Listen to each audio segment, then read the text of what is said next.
Good morning, South Africa. So wish ndingayibeka ngesingesi le ndaba ndize ngayo namhlanje. Kodwa hayi, andifuni nokuyibeka ngesingesi yawuske ingabinamandla, ingabinawo babunqindilili. Kanti ndifuna uyibeka ayisowish ibingahamba umhlaba wonke iyofikelela kuwo wonke amazwe, bazitolikele bona ngokunokwabo. Xa uthe wayiva nomhlobo wakho ongazukwazi ukuyiva, umtolikele. Into nje ndize ngayo, ndize ngento ethi zizwe zonke, bantu bonke, nako konke okumiweyo emhlabeni okukhona, qaphelani, iliso likaJehova liyabona.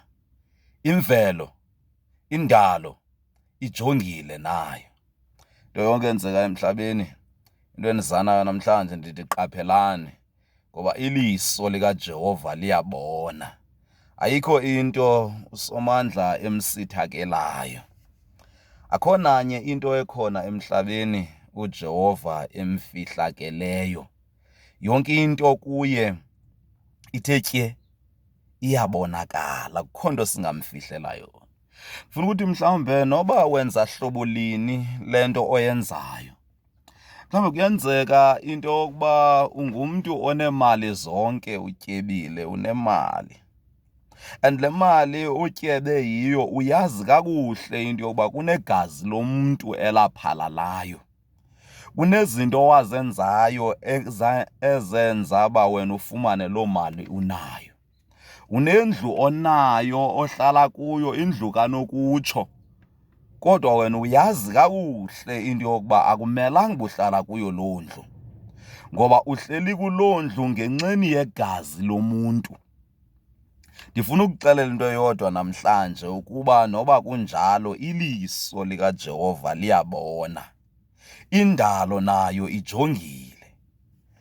Wena noba ungahlala wonwabe, ndifuna ukuthi noba mhlawumbe unenkosikazi, inkosikazi yakho kwenzeka wayibulala, awaziwa mntu ukuba wayibulala, iliso likaJehova liyabona.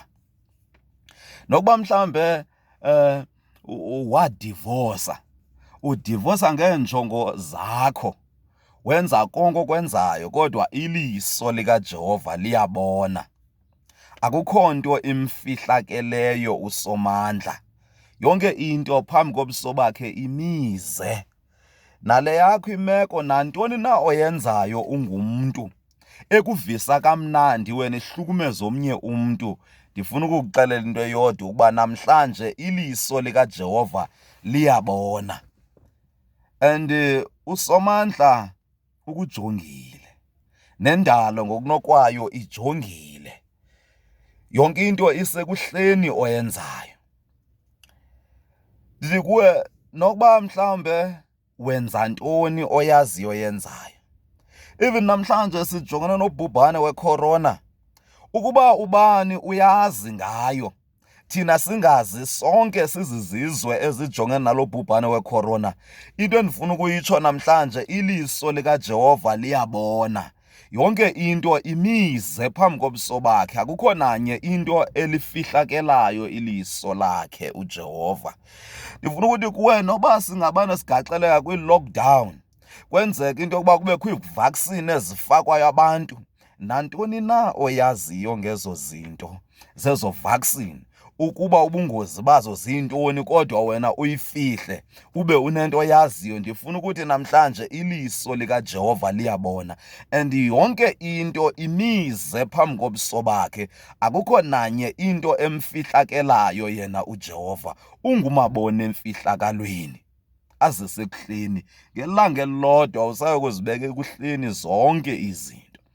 Phambi koba kuqonde uba le nto ndiyithethayo ndiyithatha phi, uba singajonga nje incwadi yamaHebrew chapter 4 verse ka-13, ithi akukho nto ifihlakalayo kuye, yonke into imize phambi koThixo. 13b, silindelwe kukwenza ingxelo kuye xa sisonke. Into ndifuna ukuyithetha namhlanje, nantoni na oyenzayo, ukuba mhlambe unento oyaziyo ngalo bhubhane sijongene nawo, Ukuba unento oyaziyo ngayo ivaccine ekucengwa abantu becengela into bafakwe yona, kwamanye amazwe bayanyanzeliswa, kwamanye amazwe kude kuthiwe kunabantu ukuba bathe bayifaka bazawupeya bafumane umvuzo ngaloo nto. Ukuba kunento eyaziwayo ngabo bodwa ukuba iyintoni na le nto, ndifuna ukuthi namhlanje iliso likaJehova liyabona, ngoba akukho nto imfihlakalayo uSomandla angayaziyo. Yonke into imize phambi kwakhe uThixo wethu. Ngoko ke silindelwe kukwenza ingxelo ngayo yonke into esijongene nabo, izinto esizenzayo, izinto esiziphilayo, nako konke esikwenzayo silapha emhlabeni. Funeka sazi into eyodwa, into yokuba silindelwe kukwenza ingxelo phambi kweSomandla. Nokuba mhlambe umntu ureyiphe umntwana, nokuba mhlambe umntu ureyiphe lo mntu amreyiphileyo, ayaziwa mntu loo nto, yaziwa ngumntu amreyiphileyo kunye naye. Kodwa ndifuna ukuthi namhlanje iliso likaJehova liyabona, ngokuba yonke into kuye uThixo imize, kwaye usalindelwe kukwenza ingxelo ngayo phambi kwakhe uJehova. Kusezawufika imihla apho kuyawuthi ayindiyolele, amahlathi okuncasha azabe engasekho. Nokuba mhlambe ityala lakho soko walivulelwa, waya kwikhothi, wafika waluwina, kwathiwa awenzanga nto, ubulele umntu, kwathiwa awenzanga nto, ureyiphe umntu, kodwa ndifuna ukukuxelela into eyodwa, into yokuba kuye uSomandla loo nto leyo imize, umqolo wakho uphandle kuyo uThixo, wena usalindelwe kuyokwenza ingxelo phambi kwakhe. Nokuba ukuphila kwakho ungakujonga ibe kukuphila okunjani, uphile kamnandi, abanye abantu baphile bebukeka bengamahlwempu, wena usisityebi usisinana. Kodwa ukuba obo butyebi bakho abuzanga ngendlela erayithi, baziwa nguwe wedwa indlela obuze ngayo, ndifuna ukukuxelela into eyodwa namhlanje, ukuba iliso likaJehova liyabona, ngoba yena uThixo yonke into imize phambi kobuso bakhe. Noba ungazenza izinto kube nabantwana bangamageza kungenxa yakho, batye emigqomeni abantwana babantu, kwenzeke zonke izinto ezenzeka ezimpilweni zabo, ndifuna ukukuxelela into eyodwa, ukuba loo nto leyo uyazi wedwa uyenzileyo ebantwini imize phambi koSomandla. Ngelinye ilanga usezawukwenza ingxelo phambi kwakhe ngayo. Nantoni na esiyenzayo bantu bakowethu, funeka sazi kakuhle into yokuba kuneliso likaJehova elibonayo. Iliso likaJehova alifihlakelelwa yinto, yonke into imize phambi kwakhe uSomandla. Xa kunjalo ke funeka sihlabe sikhangele. Nantoni na esiyaziyo, nantoni na engalimaza omnye umntu oyaziyo wena uba iyamlimaza omnye umntu, mxwayise umntu kaThixo into yokuba aphephe, ngokuba wena mntu unolwazi ngobungozi bokwenzakala komnye umntu. Iliso likaJehova liyabona, and libona nje iliso likaJehova usezokwenza ingxelo phambi kwakhe uSomandla. Le nto ayikaqondakali okwangoku nje, kodwa siphila apha emhlabeni kuseza ixesha lokuba sidlule siyoma phambi kwakhe uSomandla senze ingxelo. Ubani nobani usezawuba nethuba lokuba ayokwenza ingxelo phambi kwakhe uJehova. Kodwa uSomandla uthe okusibona siyiloo meko siyiyo, imeko apho esingakwazi ukuzenzela nto thina ngokunokwethu, wanendlela ayenzayo asenzelelela ngayo ukuba siphume kule mo sikuyo. Le mo sikuyo yimo engantlanga, imo engakwazi ukuba sizimele kuyo, sigcwele ubawa, sigcwele nazo zonke izinto, sithi sawubona umntu sibone imali, sithi sawubona into sibone imali. Ngayo yonke indlela sihle nje sinolangazelelo lobutyebi, sinolangazelelo lento yokuba sibukeke singcono. Namhlanje ndifuna uzokuxelela into yokuba kunendlela uThixo enze ngayo, ekwaziyo ukukuhlangula kuyo le meko ukuyo, kuyo le meko unqwenela yona, kuyo le meko wena ujonge uyibuka njengemeko engcono. Kunendlela uThixo enze ngayo. okanye kunovelo ovelwe ngalo odinga ukukhululwa kuyo le meko ujongene nayo. Mhlawumbi noba kuyenzeka ebomini bakho sewusuke wakhupha izisu zade zazithathu, wakhupha izisu zazibini, wakhupha izisu zazinintsi kangangoko ukhuphile, wazikhupha zaziwa nangomnye, zaziwa nguwe wedwa. Ndifuna ukukuxelela into eyodwa namhlanje ukuba iliso likaJehova liyabona. Akukho nto imfihlakelelayo usomandla angayiboniyo.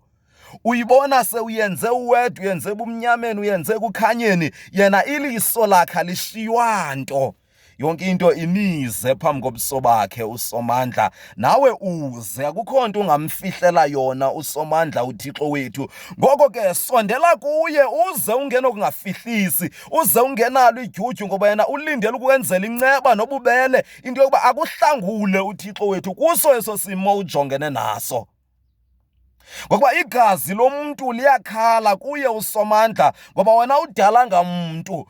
Usomandla nguye odale umntu, emdala ngenjongo yakhe, wamdala wamngcwalisa umntu enenjongo yokumdala, emdalele i-assignment ethile azokuyenza emhlabeni. Ngokwena xa uvimba umntu kasomandla ukuba angayenzi i-assignment yakhe, ndifuna ukukuxelela into yodwa ukuba iliso likaJehova liyabona. Akukho nto ifihlakala kude kuphele, akukho nto imfihlakeleyo usomandla, yonke into imize phambi kobuso bakhe.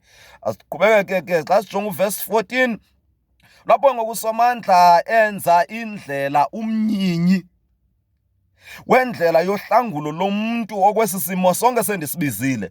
Kungenzeka into yokuba esakho isimo andisibizanga kuyo le ntetho yonke le sendiyithethile. Ndazibala zonke izinto, kwafumaniseka uba ikhona le yakho wena uyazi wena wedwa ndingayibalanga. Ndifuna ukukuxelela uba nayo loo meko leyo ndingayibalanga imize phambi kosomandla, usalindele kuyokwenza ingxelo phambi kwakhe. Kodwa xa silamkela ke olu uvumo ndizawuza nalo ngoku, nguye uYesu kuphela osinqunelayo, nguye kuphela ongummeli wethu, esimelayo kuye uJehova wethu, osimelayo asithethelele, azamkelele ngakuye zonke izono zethu. Verse 14 uthi, ngoko ke sinombingeleli omkhulu nje, udabi lamazulu, uYesu unyana kaThixo. Masibambelele nkqi kwesi sivumo sethu. Ngoku ke thina kuyo yonke le nto buthathaka bethu sibambeke kubo, nazo zonke izinto sibawayo singaba bantu bangabo, sinombingeleli omkhulu, odabi lamazulu, wehla kwasezantsi emhlabeni kube sivela ebuthathakeni bethu. Le inkosi evelana nathi, iyavelana nathi kwizilwelwe zethu, iyavelana nathi ebuthathakeni bethu. Iinjongo zayo kokuba isihlangule, esikhuphe ekufeni, sifake ekuphileni obungunaphakade, ngayo inceba yakhe uThixo. Ngoko ke siyazi into yokuba silindele ukwenza ingxelo, ngoko ke masisondele kuye sinokungafihlisi. Nayo yonke into ebangela le nto siso isono. Sono ke sithintela intsebenzo kaThixo. Kodwa ngokunjalo eso sono sikugubungeleyo iliso likaThixo liyabona. Maroma 6 verse 23, isono sinomvuzo, samkelisa umvuzo okukufa ngesona isipho sikaThixo singosibabalwa ngaye uYesu Kristu inkosi yethu.